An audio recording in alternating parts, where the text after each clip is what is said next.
What is going on, everybody? Welcome back to your weekly waiver wire pickups. Before we get into the video, I do want to say we're so close to hitting our goal at 500 subscribers on YouTube. I do believe we are 8 subscribers away from hitting 500, and once we do, we will be doing a huge giveaway giving back to y'all. So if you haven't yet, please hit that subscribe button. It's absolutely free. As always, if you guys have any questions throughout the video, please leave it down in the comment section below. We answer every single one of those questions, or you could join our Discord. The link is in the description. We're also going to go live tonight, so if y'all want to ask us a question live, watch us tonight talking about fantasy football. Let's get right into it. As always, we always start off with some quarterbacks, and I have to start off with my boy CJ Stroud. Yes, sir. We talked a little bit about him last week, and this guy is a stud. Maybe he should have been the first overall pick, but I'm not going to get into that. I mean, this guy is throwing at least 30 times a game, and he is very pass heavy. Honestly, I got Dak Prescott on one league. I got Joe Burrow in another league. I'm going to pick this guy up, and I'm immediately going to plug him in as a starter. Next up, I got Joshua Dobbs. Yes, Joshua Dobbs. He did go up against the Niners, but this guy is a dog, and he cares. He wants to win games, and he's going to try to find ways to win games. This past week, we did see the Cardinals down for the first time this season, and he's out there, he's slinging the ball, and he should be picking up his game moving forward in the season. After that, we do have Matthew Stafford. Now, there's a lot of quarterbacks that could put in the place of Matthew Stafford who have a lot higher ceiling. But if you're looking for a quarterback that's going to consistently get you points, this is your guy. I mean, this is the guy you can just plug and play and just kind of not worry about it. I don't want to bite my tongue here, but this guy is being consistent, right? Averaging 15 points a game. And if that's all you're interested in, go out, go get this guy.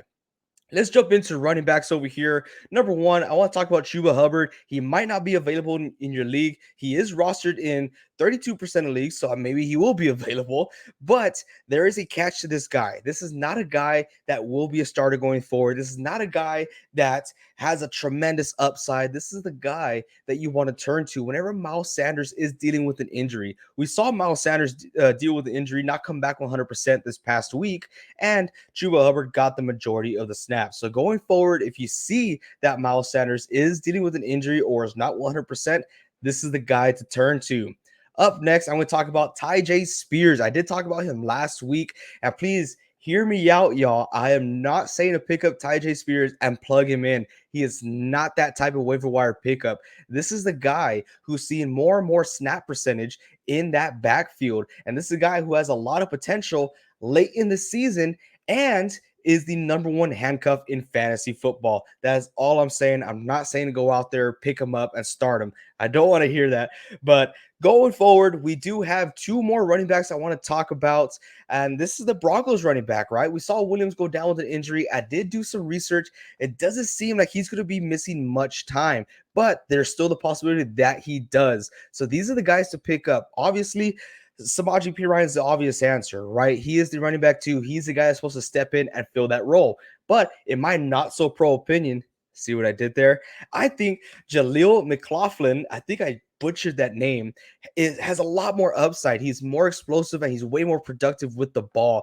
And if Sean Payton knows what he's doing, so I do believe that if Williams does miss some time, McLaughlin will be the guy to put in. But remember, guys, take this with a grain of salt because Williams may not miss much time, may come back on a snap count. Up next, let's hit up some wide receivers out here. Now, this is a guy that may not be available in your league. He is owned in 62% of leagues. Let's talk about Romeo Doubs. This guy saw 13 targets last week, which is outstanding, right? And he had the most routes ran than any other offensive guy out there for the Green Bay Packers. But here's the catch. I feel like this week there's tons of catches when it comes to these players. This isn't the greatest week for waiver wire pickups, but we're still grinding. We're still giving you all videos and options in the waiver wire. So this is the catch here. It's Watson. Christian Watson. I do believe he will be the wide receiver one moving forward. He does have to ease into it coming back into the season. Last week being his first game back. So take it while you can. Romeo Doubs is the wide receiver one as of now, but once the ball gets rolling, I do believe Christian Watson will take that role. Up next is Tyler Boyd, and this is strictly due to injury. We did see T. Higgins unfortunately go through a rib fracture, so he will be missing some time from the Cincinnati Bengals. Now, Tyler Boyd, here's the catch, right? We're going to be saying this a lot this episode. This is the catch here. It's all dependent on how Joe Burrow plays. I'm not going to put all the blame on Joe Burrow. It's the offensive line. I thought they upgraded this offseason, but it doesn't really translate in the NFL so far. So, depending if Joe Burrow picks it up and that offense, Tyler Boyd will be a valuable option. But so it's a good chance to go out there, pick him up, and see what happens. Up next, we do have Michael Wilson, you guys. Yes, the wide receiver from Arizona. And when I talk about Michael Wilson, I'm talking to people who are in 14-man leagues, who are in 12 plus man leagues that have a super flex, those deep roster leagues. If you're desperate for someone, this is the guy to look after. Okay. Like I said before, the Cardinals were trailing for the first time this season. And when they are forced to air the ball out, this guy seems to be their savior. So it's a good guy to keep an eye on, maybe some upside, but only for those deep leagues. And if you want more in-depth analysis on my fantasy picks and you want to see a sheet that looks like this, then join our Discord. Like I said, the description is down below. I release that sheet every single week along with this video, along with a whole bunch of extra stuff. So there's a lot of perks from joining our Discord.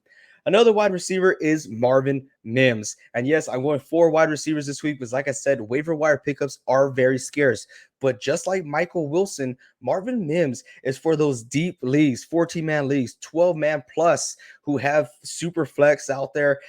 Marvin Mims is going to be that guy. Let's all understand that he is the wide receiver 3 for the Denver Broncos, and the Denver Broncos are not that hot. But the slight upside that is there for the Denver Broncos is they'll probably be playing from behind majority of the season, so there should be a lot of passing attempts. Up next, let's go to tight ends. Honestly, this is probably the first week that we have some valuable tight ends out there in the waiver wire. One is Jake Ferguson. He is owned in 50% of leagues, but I don't know why. I mean, this guy for another game saw 7 targets. It seems like they're afraid to throw the ball deep. I got CD Lamb in one of my leagues. I'm a little frustrated, but they tend to utilize Jake Ferguson. If they want to know what's good for him, they got to utilize him more, especially in the red zone. Now, they do go up against a tough 49ers defense, not biased whatsoever, but we'll see what happens. This guy could be a good pickup in the long run. Up next in the tight end position, let's talk about Cole Kmet. I'm not a fan of the Chicago Bears. I'm not a fan of that offense. Did they get things together last week? I wouldn't say yes, but I'm not going to say no either. They did go up against possibly the worst defense in NFL history with the Denver Broncos. And they still, it was just a crazy game. I don't want to get into that right now. But Cole Kmet is averaging 7 targets a game. Now, for a tight end, that is awesome. He's basically looking like the wide receiver 1. And yeah, I said looking like the wide receiver 1 because of his consistent target share. This is a good guy to have, especially if you're weak on tight ends. I'll definitely take a chance on him. And just like the teams we talked about before, that you could see them trailing in majority of the games this upcoming season, causing them to pass the ball a little bit more. All right, guys, that's all I got. But I am going to give you all some streaming options for defenses this upcoming week. I do have 4 of them for you guys this week. I did not include it in our recorded video last week, but I did talk about it during our live show. So like I said, we will be going live tonight if you guys want to check that out. So number 1, I got the Titans going up against the Colts. Pick up the Titans defense. They seem to be for real, and they're very good at stopping the run. So I kind of like them. Up next, I got the Panthers at the Lions. Again, the Lions look pretty good. The Panthers are kind of looking choppy out there. I do believe the Lions will be able to stand up the Panthers. After that, I do have the Ravens against the Steelers. The Steelers are just a mess, probably one of the worst offenses out there. You can't start anyone from that team.